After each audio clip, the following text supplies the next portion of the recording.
In today's video, I'm going to teach you how to create a folder while in Google Sheets.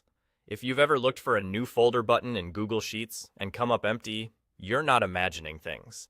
Sheets doesn't create folders on its own because all your files and folders live in Google Drive.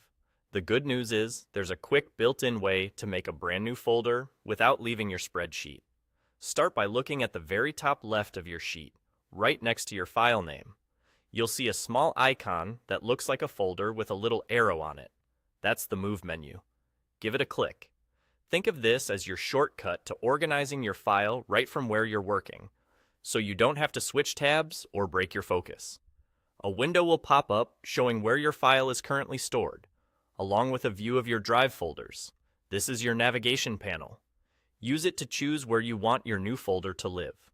You can click through My Drive, open existing folders, or pick a shared drive if that's where your team keeps documents.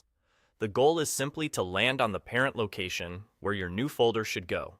Take a moment to choose a spot that matches how you already organize files, so everything stays tidy. Once you're in the right place, look toward the bottom of that window for the new folder icon. Click it, type a clear, descriptive name, and then hit the check mark to create the folder. That's it. You've just made a brand new folder in Google Drive without ever leaving your sheet. A quick naming tip. Use something specific and searchable, like a project name or date, so you can find it easily later. With your new folder created and selected in the Move window, click Move here. Your spreadsheet is now safely tucked into its new home.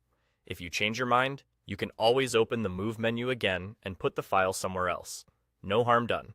To find this folder in the future, just open Google Drive.